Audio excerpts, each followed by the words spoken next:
은혜가 우리 모든 성도에게 넘치기를 바랍니다. 가정의 달 두 번째 주일입니다. 어버이 주일로 지키는데 예배 시간에 기적이 일어났습니다. 사도신경 하는 가운데 갑자기 꽃이 생겼습니다. 전광스크와 같이 우리 장로님 오셔서 참 어렵지요. 제가 그 고충을 압니다. 과연 누구에게 드리고 누구에게 드리지 말아야 되는가? 아예 80점 되신 분들에게는 쉬워요.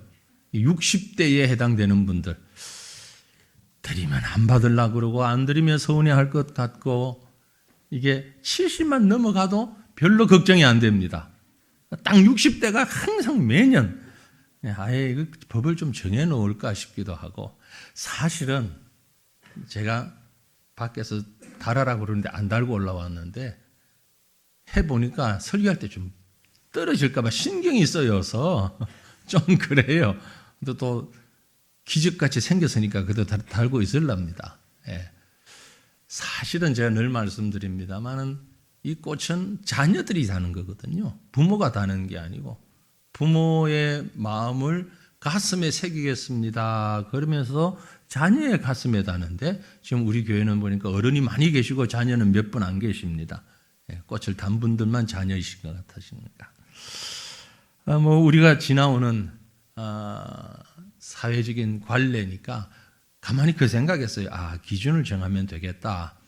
사회적 기준. 그래서 내년부터는 여러분 갈등하지 마시고 드릴 때 지공 이상만 드리시면 되겠습니다. 지공이 뭔지 아시죠? 사회적 합의가 된 지하철 공짜 탈 수 있는 나이. 그걸 지공이라고 그러죠. 그 이상은 달고 근데 또 서운할 것 같아요. 저도 손자가 넷인데 또 이렇게 생각하는 분들 계실 것 같아서 달아도 감사, 달지 않아도 감사. 중요한 것은 우리가 오늘 가정을 생각하고 부모를 생각한다 하는 마음으로 말씀 가운데 은혜가 가득하기를 간절히 소망합니다. 여러분, 가정이 뭐죠? 가정. 제가 한번 언뜻 그 생각이 났어요. 가정이 뭘까? 그래서 찾아봤더니 우리나라에 대한민국 건강가정기본법이라는 게 있어요. 아셨어요? 건강가정기본법이라고 있는데 아주 길게 있는데 앞부분만 제가 약간 이렇게 요약했는데 시작을 해보면 총칙 제3조 정의 가정이 뭐냐를 이렇게 얘기합니다. 1항에 가족이라 함은 혼인, 혈연, 입양으로 이루어진 사회의 기본 단위를 말한다. 2항 가정이라 함은 가족 구성원이 생계 혹은 주거를 함께하는 생활 공동체로서 구성원의 일상적인 부양, 양육, 보호, 교육 등이 이루어지는 생활 단위를 말한다. 그리고 3항 건강가정이라 함은 가족 구성원의 욕구가 충족되고 인간다운 삶이 보장되는 가정을 건강가정이라고 한다. 이게 우리 대한민국 헌법은 아닌데 헌법 밑에 있는 법률이죠. 건강가정기본법이라는 법이 이렇게 정의를 하고 있습니다. 동의할 수도 있고 안 할 수도 있지만 아무튼 우리가 지금 살고 있는 대한민국이 공식적으로 이렇게 정리를 하고 있다라는 것입니다. 그런데 문제는 이런 가정이 파괴되어 가고 있다고 이구동성으로 말하고 있습니다. 지난 주간에 참 감사한 일은 공식적으로 대통령이 직접 코로나19 종식을 선언했죠. 6월 달부터 엔데믹, 지금까지는 팬데믹이었는데 이제 엔데믹으로 공식적 선언을 했습니다. 사실 그 영향, 선언을 아무리 해도 그 영향은 아직도 그대로 이어지고 있는 게 사실입니다.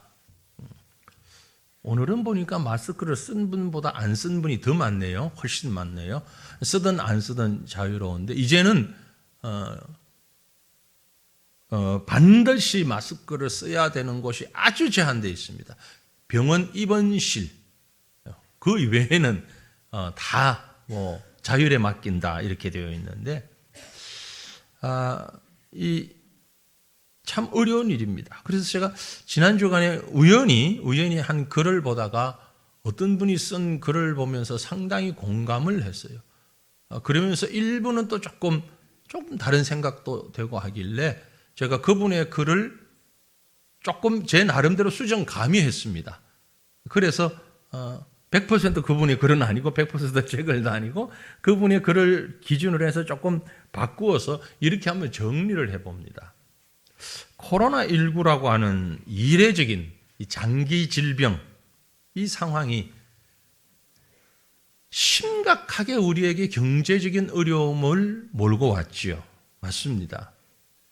그런데 그 영향으로 위기 가정이 아주 증가하는데 가속력을 밟았습니다. 가족 해체의 대표적인 원인이 이혼율 증가죠. 그런데 고용과 소득 불안정 이런 경제적인 문제가 가족 해체를 아주 심화시키는 그런 상황이 되어버리고 말았습니다. 우리 집사님이 기도 때도 언급을 해 주셨습니다마는 양육 부담, 자녀에 대한 양육 부담 이것으로 인해 저출산 현상 세계 최고 아닙니까? 극심한 취업 경쟁 때문에 결혼 연령이 낮아집니다. 또 만혼화되어 가고 있고요. 나이가 들어서 결혼을 하고 사회적 수준을 따라가지 못하는 개인의 경제적 부담, 사회적 수준, 보편적인 수준을 따라가지 못하는 경제적인 부담 때문에 결혼을 회피하는 청년들 증가하고 있고요. 그래서 혼인율도 급격하게 감소되고 있습니다. 혼인율이 감소되니까 출산율이 감소되는 건 자연스러운 일이죠. 우리의 전통 사회는 세대 연속성을 구조적으로 가능하게 하는 가장 기본적인 것이 가족이라는 겁니다. 그래서 이 가정을 연결 사회의 구심점이라고 표현을 하는데 현대 사회는 이 연결 사회가 아닌 독립 세대가 된 단절 사회가 되어가고 있다. 이렇게 볼 수 있는 것이죠. 현대의 많은 젊은이들이 또 젊은이뿐만이 아닙니다. 많은 사람들이 혼자 살고 싶어 합니다. 왜 혼자 살고 싶어 할까요? 부모도 없고 자식도 없고 배우자도 없고 혹은 사실은 있는데 부모도 있고 다 있는데도 불구하고 여러 가지 피치 못할 사정으로 혼자 사는 분들도 있고 또는 의도적으로 혼자 사는 사람도 현실적으로 많이 있습니다. 사실 가정이라고 할 때 가정을 이루고 살아갈 때는 그것에 꼭 필요한 것이 있는데 사랑과 용서, 이해와 희생 이런 것들입니다. 이게 없이는 가정이라는 것이 세워져 갈 수 없습니다. 그런데 왜 나 홀로 가정이 늘어갈까? 물론 피치 못할 사정 분명히 있습니다. 그걸 두고 얘기하는 게 아니고 피할 수 있는데 즉 같이 살 수 있음에도 불구하고 따로 사는. 그래서 제가 본 그 글에서 그분은 표현하기를 그 근본적인 이유를 귀차니즘, 기가 찬 말이죠. 귀차니즘, 영어도 아니고 한국말도 아니고 콩글리시라는 귀찮다에 주의라는 이즘 붙여서 귀차니즘. 아니, 혼자 사는 게 속 편타. 동의하시는 분들 많이 계실 겁니다. 사랑, 이해, 용납 그렇게 다 좋은데 혼자 사는 게 참 속 편해. 그런 귀차니즘이 지금 이 사회에 만연해 있다라는 말이죠. 그래서 가정이 파괴된다는 겁니다. 근데 요즘 여러분 신조어 가운데 아마 다 아실 거예요. 이제는 신조어도 아니라고 하는데 혼밥이라는 말 아시죠? 혼밥. 지금 혼밥 하시는 분들 많이 계시죠? 혼밥이 뭐예요? 혼자 밥 먹는 것. 혼자 밥 먹는 것. 국어사전에 있는지 없는지 제가 확인 못했습니다만 이제는 보편화된 말입니다. 어찌 보면 좀 낭만적으로 보이기도 하지만 사실 이 혼밥이라는 말이 그렇게 즐겁고 낭만적인 일은 분명 아닙니다. 그죠? 그 단어 속에, 혼밥이라는 단어 속에는 고독, 단절, 슬픔 이런 말들이 포함되어 있는 시대를 표현하는 말입니다. 아마 후대에 가게 되면 이 단어를 그렇게 정리하지 않을까 싶은 생각을 해봅니다. 지금 우리 사회는 이런 개인주의, 고령화, 저출산, 별거, 가출, 이혼 이런 것들이 맞물려지면서 결국 가족 해체, 가정 해체 현상이 너무 빨리 진행되고 있습니다. 그런데 여러분, 하나님은 가정에 대해서 어떻게 말씀하십니까? 하나님은 가정을 너무 귀하게 여기십니다. 너무너무 귀히 여기십니다. 왜냐하면요, 하나님이 천지 만물을 창조하신 후에 가장 먼저 하신 일이, 창조를 다 끝내놓고 제일 먼저 하신 일이 뭐죠? 결혼식 주례하시는 일이었어요.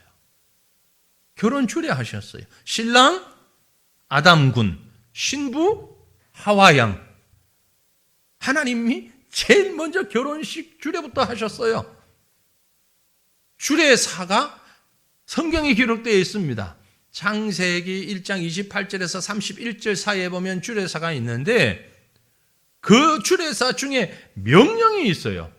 뭐라고 명령하셨는가 하니까 28절에 하나님이 그들에게 복을 주시며 하나님이 그들에게 이르시되 어떻게 해라? 생육하고 번성하여 땅에 충만하라. 땅을 정복하라. 바다의 물고기와 하늘의 새와 땅에 움직이는 모든 생물을 다스리라. 첫 주례사에서 하나님이 이런 명령까지 하셨습니다. 그러므로 우리는 이 하나님 앞에서 순종해야 됩니다. 생육하고 번성하여 땅에 충만하라 하신 명령 순종하는 것이 가정을 이루게 하신 하나님 앞에서 꼭 필요한 행위죠. 그러므로 우리 모두는 가정을 하나님 앞에서 바른 가정을 이루어야 합니다. 말씀에 순종해서 생육하고 번성하고 땅에 충만한 복을 이루는 것. 이게 단순히 인류 사회의 연결성만을 강조하는 것 아닙니다. 그 말뜻만은 아닙니다. 저는 이 말씀을 묵상하면서 특별히 땅에 충만하라, 땅에 충만하라는 말씀을 조금 더 생각해 보게 되었습니다. 이 말씀은 우리 믿음의 가정들을 통해서 우리가 살고 있는 이 사회와 이 나라에 하나님이 기뻐하시는 가정으로 충만하게 하라는 말씀으로도 해석되어야 한다고 생각됩니다. 단지 인구 숫자가 많아져야 된다는 말만이 아니라 하나님 중심의 바른 가정, 건강한 가정, 믿음의 가정이 많아지도록 해라. 이런 명령이라는 거지요. 이것이 바로 믿음의 가정입니다. 어버이 주일을 맞으면서 여러분 오랫동안 신앙생활을 하신 분들 다 아시겠지만 여기 있어서 설교하는 사람 입장에서 제일 어려운 것 중에 하나가요, 절기 설교입니다.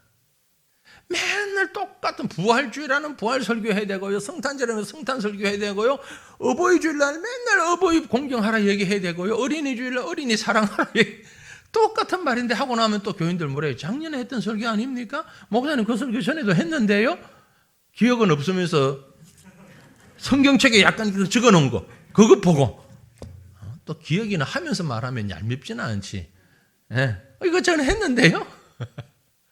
사실 절기가 그걸 반복하라는 거죠. 그래서 저도 반복하려고 하다가 그것도 좋지만 오늘 어버이 주일은 제가 가만히 생각을 했어요. 우리 교인들 중에는 어버이가 생존해 계신 분도 있지만 현재 어버이가 생존해 계시지 않은 분도 많이 계셔요.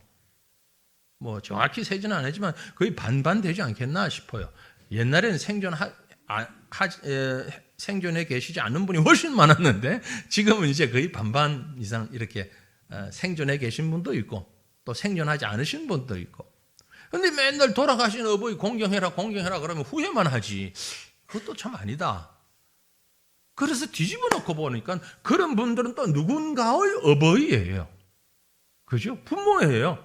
지금 꽃을 달고 있는 사람이나 안 달고 있는 사람이나 대부분 제가 쭉 보니까 여기 딱 한 사람 말고는 대충 부모예요. 아, 저기도 계시네. 저기도 우리 청년 몇 분 제외하고는 거의 부모이거나 뭐 여기 또 이분들도 부모가 곧 될 사람들, 곧 부모가 될 사람들, 그리고 부모를 모셨던 사람들.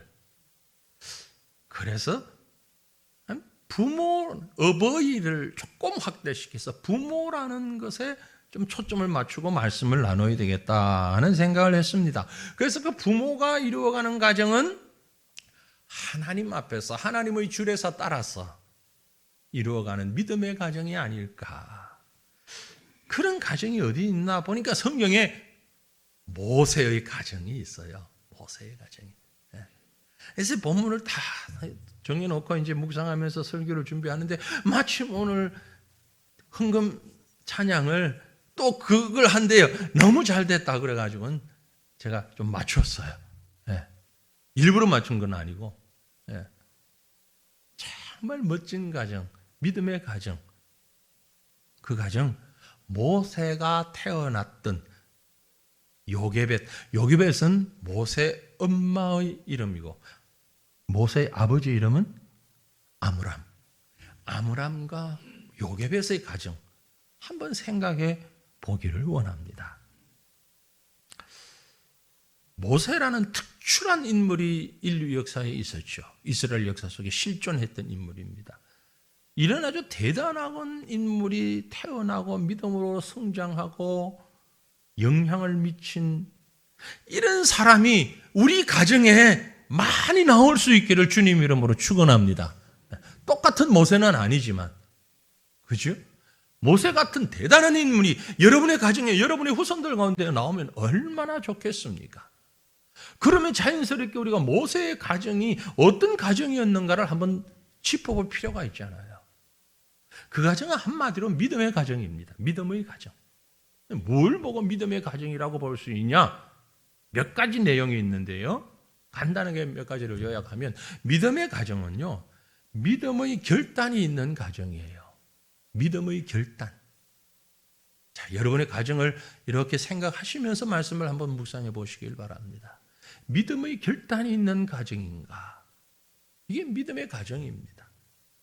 모세의 얘기로 좀 생각해 봅니다. 모세가 태어날 당시 역사적으로 이스라엘 민족은 참 엄청난 기근을 피해서 애굽으로 내려간 지 약 400년이 지난 때입니다.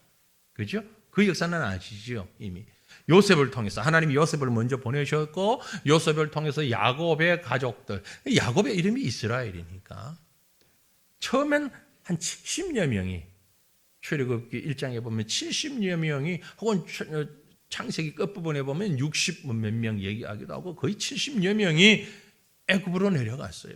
근데 하나님께서 먼저 요셉을 보내셔서 그곳에서 총리가 되게 했고 그 가정을 다 애굽에 기근을 피해서 피신하게 됐습니다. 그리고 400여 년이 흐른 다음에 이스라엘 백성은 이제 약 60만 명. 이건 남자 장정의 숫자만 60만이라는 얘기입니다. 그러니까 여인들과 아이들 합하면 훨씬 더 많은 숫자.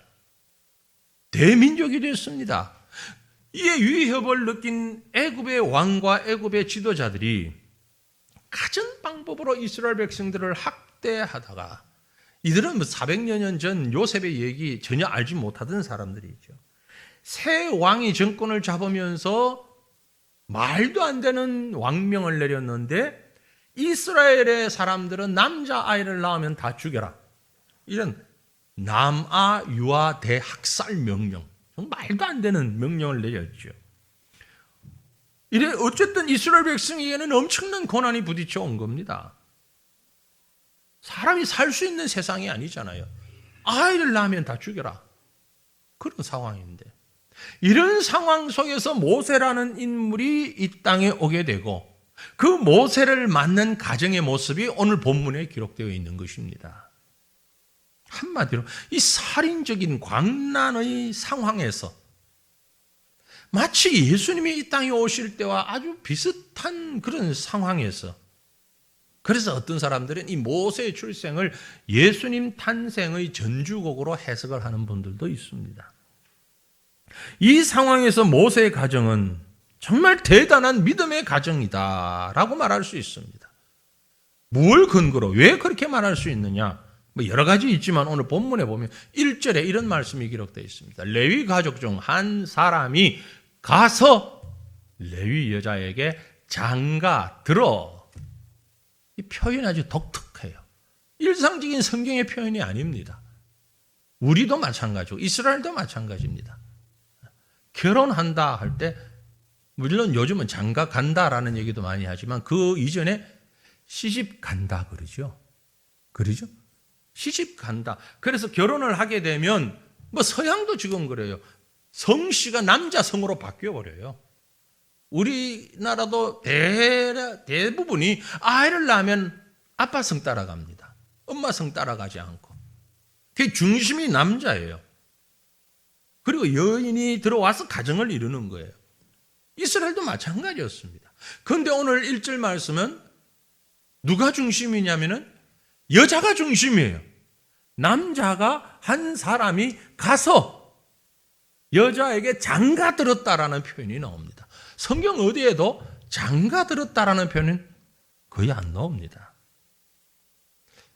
히브리의 원문을 보니까 가서라는 단어가요, 일반적으로 아주 심각하고 중요한 일을 감당할 때에 정말 결단하고 이를 악물고 그래 해보자 이런 마음이 표현된 말이 가서라는 말이에요.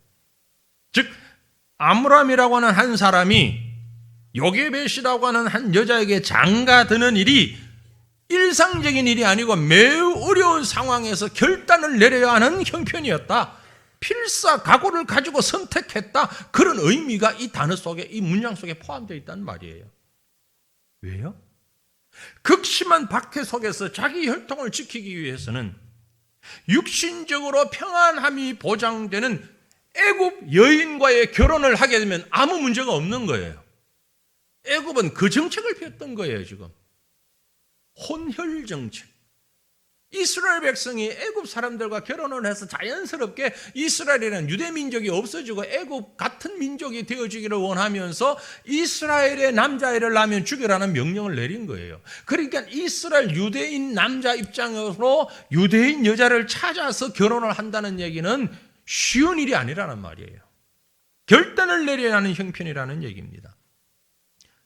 자기 혈통을 지키기 위해서 육신적으로 평안함이 보장되는 이방 여인과의 결혼을 마다하고 우선은 더 암담하고 어려운 길이라고 예상될 수밖에 없는 유대 여인을 선택한 것입니다.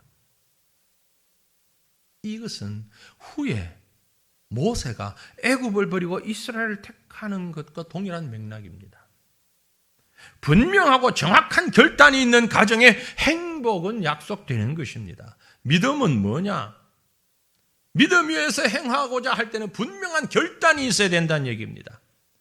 여러분, 믿음을 가졌다면 세상의 화려한 유혹에 넘어지지 말고 믿음의 결단을 가지고 승리하는 것이 바른 신앙의 모습입니다. 마태복음 4장에 보면 예수님이 공생애를 시작하시면서 사탄 마귀로부터 시험을 받으시잖아요. 40일을 금식하고 기도하신 다음에 시험을 받습니다. 물질 유혹의 시험 받고 명예 유혹의 시험을 받고 불법의 유혹의 시험을 받아요. 그 가운데서도 승리합니다. 왜? 단호한 믿음의 결단을 가지고 선과 악을 지키기 위해서 결단하는 모습, 이것이 신자의 모습이고 우리 가정에 그런 모습이 있어야 된다라는 얘기입니다. 부모된 여러분들이요, 자녀된 여러분들이요, 우리가 하나님 앞에서 믿음으로 결단하는 신앙이 있어야 됩니다. 진리에 대한 결단력이 있어야 돼요. 그래야 가정이 행복하고 건강하고 믿음을 지킬 수가 있는 것입니다. 마태복음 5장 37절에 기록하기를 오직 너희 말은 옳다 옳다 아니라 아니라 하라. 예서 지나가는 것은 악으로부터 나느니라. Yes be yes, no be no. Yes는 yes로, no는 no. 아니 당연한 것 아닙니까? 당연한데 우리가 지금 그걸 못하고 있는 것이 우리의 사회죠. 예와 아니오를 정확히 분별할 수 있는 능력, 그리고 자신 있게 그것을 말할 수 있는 용기, 우리 신앙인들에게 꼭 필요한 것입니다. 이런 성도가 하나님이 보시는 최고의 믿음의 성도고, 그런 성도들이 모인 가정이 바로 믿음의 가정이 되는 것입니다. 그래서 아이들을 양육할 때에도요, 다른 것을 중심하지 말고 예스냐 노라를 분명히 결정을 내려야 되는 겁니다. 되는 건 되고 안 되는 건 안 되는 것, 분명한 결단을 내릴 수 있어야 됩니다. 적당히 사방의 눈치나 여건을 보면서 안 돼, 이러면 안 되는데, 안 되는 줄 알면서 끌려가는 그런 신앙, 바른 신앙 아닙니다. 이런 모습으로는 가정을 건강하게, 믿음의 가정을 만들 수가 없는 거예요. 중요한 결단을 내릴 때도 우리는 가족과 함께, 아이들과 함께 기도하면서, 부모와 함께 기도하면서 예와 아니오를 분명히 결단할 수 있기를 축원합니다. 정말 중요한데, 정말 쉬운데, 정말 어렵게 우리가 못하고 있는 거예요. 잘못된 편견이나 무분별한 결정, 그것으로 사랑을 잊어버려서는 안 됩니다. 진리를 잊어버려서는 안 됩니다. 자기 백성들을 사랑하셔서 그 자기 백성들을 구원하시기 위하여서 십자가의 길을 가기로 결단하시고 예루살렘에 가셨던 예수님, 성전 안에서 돈 바꾸는 자들의 상을 엎으셨던 예수님, 안 되는 건 안 되는 거예요. 사랑이지만 안 되는 건 안 되는 거예요. 해야 되는 건 해야 되는 거예요. 피할 수 없어요. 십자가의 길은 가셨어요. 그게 주님의 모습입니다. 그게 믿음의 모습이에요. 사랑하는 성도들이여, 믿음으로 분명한 결단과 확신 속에서 아름다운 믿음의 가정 이루어 나갈 수 있기를 다시금 축원합니다. 또 한 가지 믿음의 가정에는요, 건강한 믿음의 시각이 있었습니다. 믿음의 시각. 본문으로 돌아갑니다. 믿음으로 시작된 아므람과 요게벳의 가정에 예상된 고난의 바람이 부딪혀 오기 시작합니다. 자세하게 당시의 시간을 다 할 수는 없지만, 큰아들을 낳고 큰딸을 낳을 때, 장남과 장녀를 낳을 때까지는 별 문제가 없었던 것 같아요. 왜냐하면 성경에 그 장남 장녀가 있으니까. 그런데 둘째 아들을 낳았을 때, 모세가 둘째입니다. 모세가 둘째 아들이에요. 아셨죠? 저도 둘째 아들입니다. 대충 둘째가 다 좀 괜찮더라고. 첫째 딸 낳을 때는 문제가 없었어요. 둘째 아들 모세를 낳을 때 피덩이가 태어나자마자 죽여야 하는 끔찍한 현실이 놓여졌습니다. 우리가 만약 그런 입장에 놓였다면 여러분이라면 어떻게 하시겠습니까? 제일 먼저 상황을 살피겠지요. 분석하고 눈치를 보고 여기서 할 수 있는 최선이 무엇일까 생각하겠습니다. 그게 가장 먼저 다가오는 것이 뭐냐면은 상황윤리라고 하는 거예요. 지금 상황에서는 최선이 이것이다. 상황을 결코 도외시할 수 없는 겁니다. 그런데 믿음의 가정, 믿음의 부부는 어떻게 했습니까? 성경을 보면은요, 별로 갈등도 안 했어요. 신기하게 갈등한 흔적이 없어요. 본문 2절에 이렇게 기록합니다. 그 여자가 임신하여 아들을 낳으니. 임신했을 때부터 생각했던 거예요. 왜 생각 안 했겠습니까? 그리고 아들을 낳았는데 어땠다? 잘생긴 걸 보고 석 달 동안 그를 숨겼다. 실제 금방 난 아이는 잘생겼는지 못생겼는지 표가 없어요. 퉁퉁 불어 있어요, 얼굴이. 누구 닮았다 다 그저 제대로 된 얘기 아니면, 물론 닮은 아이가 있는데 조금 커봐야 알아. 금방 태어나가지고는 잘 몰라. 그런데 잘생겼다. 옛날 개혁성경에 보면 준수했다. 그렇게 기록하고 있어요. 왜 이렇게 표현했을까? 똑같은 사건을 기록한 신약의 해석이 있습니다. 사도행전 7장 20절에 보니 그때의 모세가 났는데 어떻게 잘생겼다고요? 하나님 보시기에 아름다운지라 그랬어요. 엄마가 보니까 못생긴 아이는 아무도 없어요. 엄마 입장에서 애는 무조건 잘생겼어요.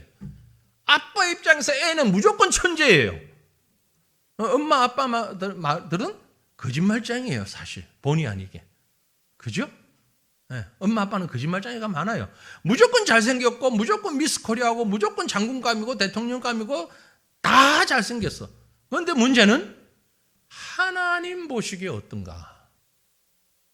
출애굽기 2장 2절에 잘생겼다는 얘기는 사도행전 7장 20절로 해석을 해보니까 하나님 보시기에 아름다웠다 그 말이에요.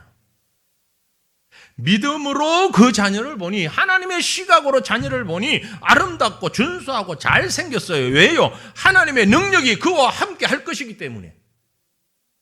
그게 포함되어 있는 말입니다. 하나님은 놀라우신 손길로 이 생명을 인도해 주실 것을 분명히 믿었고 확신이 있었습니다. 그래서 믿음의 눈으로 보니까 잘생겼다 이 말이에요. 여러분, 여러분의 자녀를, 여러분의 부모를, 여러분의 가정을 믿음의 눈으로 볼 수 있기를 바랍니다. 세상 눈으로 보지 마시고, 세상 눈으로 보지 마시고 믿음의 눈으로, 믿음의 눈을 떠야 합니다. 하나님의 일하시는 손을 이 아이와 함께, 이 부모와 함께 하나님이 어떤 일을 하실 것인가를 기대하며 보는 것이지요. 주변 상황은 분명히 아이를 키우기에 불가능한 상황입니다. 그러나 그 상황을 본 것이 아니라 이 모든 상황을 다스리고 주관하시는 하나님을 보았고 그 하나님의 약속과 하나님의 능력을 본 것입니다. 그래서 붙잡고 키웠어요. 근데요, 정말 놀라운 건 뭔 줄 아세요? 아니, 이 정도 믿음을 가지고 부모들이 아이를 키우기로 결심하고 석 달 동안 숨겨서 키웠다면 어떤 일이 일어나야 하느냐? 초자연적인 일이 일어났으면 기가 막힌데, 애는 안에서 우는데 밖에는 전혀 소리가 안 들린다든지, 무슨 애가 태어나가지고 한 번도 안 운다든지, 그죠? 그럼 모를 거 아니에요, 밖에 누가. 한 번도 울지를 않거나, 울어도 뭐 대나무 문밖에 없는데도 밖에는 소리가 안 들린다든지, 엄마 귀에만 들리는 울음이라든지, 뭐 이런 초자연적인 현상이 있거나, 그라도 없으면 하나님이 뭐 꿈에나 혹은 환상 중에 짱 하고 나타나셔가지고, 아므라마 요게베사 걱정하지 마라, 어떡하든지 키워라, 내가 이 아이와 함께 할 것이다, 이 아이를 통해서 이 민족을 해방시킬 것이다, 뭐 이런 약속을 하시거나, 현상도 없었고 말씀도 없었고 아무런 신비로운 일은 전혀 일어나지 않았어요. 그럼에도 불구하고 이 모세의 부모는 믿음으로 하나님 바라보고 있었다라는 거죠. 이게 믿음입니다. 이게 믿음이에요. 많은 분들이 하나님 좀 보면 좋겠어요. 하나님 살아계시면요, 내가 이렇게 기도하면 하나님 쫙 역사가 나타나서, 병원에서는 분명히 한 달 안에 죽는다고 그랬는데 일주일 만에 기도하고 병원 딱 갔더니 의사가 화들짝 놀라면서 무슨 일이에요, 병이 하나도 없어져서 100년은 살겠어요, 이런 말을 한다든지, 뭐 이래야 이게 하나님의 능력이고 믿음이고 신나지. 이건 뭐 기도를 할 때나 안 할 때나 믿음이 있는 사람이나 없는 사람이나 똑같은데 그건 무슨 믿음이냐? 근데 모세의 가정은 그랬단 말이에요. 아무 변화 없었어요. 아무 능력도 없었고 역사도 없었고 기적도 일어나지 않았어요. 그런데 그 부모는 믿음으로 아이를 키우고 있었다는 거죠. 그게 믿음입니다. 창세기 6장 7장에 보면은 메마른 하늘에 비가 내릴 거라고 말씀하시는데 사람들이 아무도 안 믿어주는데도 불구하고 노아는 그곳에 가서 배를 짓는 겁니다. 그게 믿음이에요. 구름낀데 아니에요. 일기예보가 나와가지고 아니에요. 창세기 12장에 보면 하나님이 아브라함을 부르실 때 내가 너를 복의 근원이 되게 하겠고 너를 인도하겠고 너의 자손이 하늘의 별처럼 뭐 많아지겠다 그러는데 보이는 건 하나도 없어요. 그래도 묵묵히 순종하는 거예요. 그게 믿음이에요. 마태복음 8장에 보면 가버나움의 백부장이 하인의 중풍병을 위해서 주님 앞에 와서 한다는 말이 뭡니까? 다만 말씀으로만 하옵소서. 그게 믿음이에요. 오늘 하나님께서 저와 여러분에게 이 말씀을 주셨습니다. 이 말씀 붙잡고 하나님이 어떻게 하실 것인가에 그 믿음의 시각을 가지고 나아가는 사랑하는 성도들의 가정 되시기를 주님 이름으로 축원합니다. 이게 믿음의 가정이에요. 우리가 이런 가정을 이루어야 돼요. 마지막으로 믿음의 가정에는요, 최선을 다하는 믿음의 실천이 있었습니다. 아므람과 요게벳의 가정 생각해 보면 모세가 태어나고 100일쯤 지났는데 더 이상 키울 수가 없는 상황이 됐다고 성경 기록하잖아요. 막 울었던 거죠. 애기 있는 게 표가 났던 거죠. 본문 3절에 보니 더 숨길 수 없게 되매. 이 말에 아주 중요한 포인트가 있습니다. 그렇게 믿음으로 키웠는데 더 숨길 수 없게 됐습니다. 하나님도 무심하시지, 이런 얘기가 나올 법하지요. 그런데 그때 이 부모들은 그를 위하여 갈대 상자를 가져다가 역청과 나무 진을 칠하고 아기를 거기 담아 나일 강가 갈대 사이에 두고. 대단합니다. 아까 까만 그림으로 만화로 쭉 영상이 나왔잖아요. 그렇죠? 가사가 없기 때문에 어떻게 가사를 좀 표현하기 위해서 조금 신경을 좀 썼거든요. 저도 같이 전달하기 위해서 그 마음을 좀 전달해 주고 싶어서. 초자연적인 모습이었었음에도 불구하고 오히려 요게벳의 마음은 정말 눈을 뜰 수 없는 눈물이 앞을 가리는 상황이었을 것입니다. 그래서 갈대 상자에 역청을 칠해서 사람이 할 수 있는 최선을 다해가지고는 그 아이를 그 갈대 상자에 넣고 눈물을 흘리면서 어쩔 수 없이 아이를 떠나보내고, 그것도 마음이 놓이질 않아서 큰딸 미리암 보고 지켜보라고 하고, 그리고 강물에 뛰어 보내게 됩니다. 하나님의 역사는요, 늘 초자연적으로만 일어나는 게 아닙니다. 일반 섭리 속에서 더 많은 역사가 일어납니다. 다만 우리에게 요구되어지는 것은 주어진 상황에서 최선을 다하라는 거죠. 지금 요게벳은, 아므람은 자신들에게 주어진 상황에서 최선을 다하고 있습니다. 하나님께 맡기면서. 많은 것을 가지지 못해도, 뛰어난 인물이 되질 못해도 자신에게 주어진 위치에서 최선을 다하며 또 하나님이 주신 것에 대해서 감사하면서 사는 부모, 최고의 부모입니다. 최고의 자녀인 것을 믿으시길 바랍니다. 놀라운 이적만을 기대하지 마십시오. 공부도 안 했는데 서울대학에 탁 합격하는 이런 기적 같은 건 일어나지 않습니다. 열심히 회사 일도 안 했는데 누구보다도 빨리 승진했다? 길 가다가 우연히 복권을 샀는데 당첨됐다? 이런 거 기대하지 마십시오. 그건 믿음 아닙니다. 일상적이고 평범한 속에서 하나님은 쉬지 않고 우리를 위해서 역사하고 계십니다. 이것을 믿고 주어진 상황에서 최선을 다하는 게 바로 믿음이고, 그런 가정이 믿음의 가정입니다. 모세의 가정 보세요. 아기를 물에 띄운 다음에 미리암의 행동을 보세요.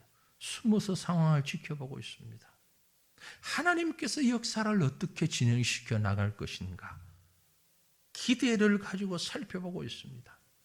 그리고 그 상황에서 정말 지혜롭게 준비된 시나리오는 아니었던 것이 분명합니다. 그 순간 순발력 있게 지혜롭게 대처하는 영적 지혜를 볼 수 있습니다. 하나님의 역사를 믿고 그 현장에 동참하기를 원하는 자에게 하나님은 이렇게 신령한 지혜를 주십니다. 그 결과 사람들이 감히 상상하지도 못했던 귀한 일들이 열려지게 되고, 하나님은 자기 백성을 인도하고 계신 모습을 보여주시는 것입니다. 기가 막힌 연출이 하나님의 손에 의해서 이루어지는 것입니다. 모두 다 알고 계시지만 이 구절은 정말 신나는 구절이니까 같이 8절 9절, 본문 8절과 9절을 아주 신난 마음으로, 그죠? 너무너무 신나는 장면이에요. 같이 한번 읽겠습니다. 바로의 딸이 그에게 이르되 가라 하매 그 소녀가 가서 그 아기의 어머니를 불러오니 바로의 딸이 그에게 이르되 이 아기를 데려다가 나를 위하여 젖을 먹이라. 내가 그 삭슬 줄이라. 여인이 아기를 데려다가 젖을 먹이더니, 드라마라고 하면 정말 드라마틱한 반전입니다. 죽을 줄 알고 버렸는데 돈 받고 키우게 됐어요, 자기 아이를. 이런 반전이 또 있었나? 신나잖아요. 아니, 죽을 수밖에 없는 상황에 죽을 거라고 보냈는데 내 손으로 키울 뿐만이 아니라 돈까지 받아가면서 키우는 이런 반전이, 하나님을 알지도 못하는 그 불신자들의 손 통하여서 하나님이 자기 백성의 지도자를 믿음으로 양육시키시는 겁니다. 출애굽을 위해 하나님의 역사의 손길은 이미 시작되었습니다. 피냄새와 살기로 가득한 애굽 땅에서 믿음의 가정, 영적으로 육적으로 하나님 앞에 바로 선 그 가정을 통하여서 아무 어려움 없이 그 믿음의 지도자가 성장할 수 있도록 하나님이 지키시고 보호하고 계신 것입니다. 그 가정에서 민족의 지도자, 하나님의 위대한 일꾼이 만들어지고 있는 것입니다. 여러분이요, 비록 죄악된 세상에 살지만, 사방을 돌아보면 전부 악이지만, 그러나 믿음의 가정은 하나님의 신령한 은혜를 맛보면서 감사하는 삶을 살게 될 것이고, 주어진 현실에서 최선을 다하며 그 일을 감당할 때에 하나님은 그 환경을 변화시키는 것이 아니라 그 환경 가운데서 그 환경을 그대로 두시면서도 그 속에서 모든 일들을 하나님의 뜻대로 만들어가는 능력이 하나님인 것을 믿으시길 바랍니다. 뭐 천지개벽이 일어나야 되는 거 아니에요. 믿음의 가정은 이처럼 일반적인 상황 속에서 역사하시는 하나님의 놀라운 손길을 믿고 감사함으로 최선을 다하며 나가는 가정입니다. 사랑하는 성도들이여, 우리에게 주어진 현실, 또한 신앙생활을 하면서 믿음으로 자녀를 양육하고 믿음으로 부모님을 모시고 건강한 믿음을 이루어가기 위해 그리 좋은 환경은 아닙니다. 지금 솔직히 먹고 살만하다고 좋은 환경 아닙니다. 영적으로 보면 얼마나 피폐해 있습니까? 그럼에도 불구하고 우리는 믿음의 사람들입니다. 그러므로 믿음의 가정을 이루어가야 할 것입니다. 믿음의 결단으로, 믿음의 시각으로, 믿음으로 감당하는 최선의 삶을 통하여서 하나님의 그 크신 일을 위하여 쓰임받는 믿음의 일꾼을 키워내고 믿음의 일들을 감당하는 최고의 부모님들, 최고의 가족들, 최고의 가정들을 만들어가는 우리 사랑하는 성도님들의 가정이 되어지시기를 주님의 이름으로 축원합니다.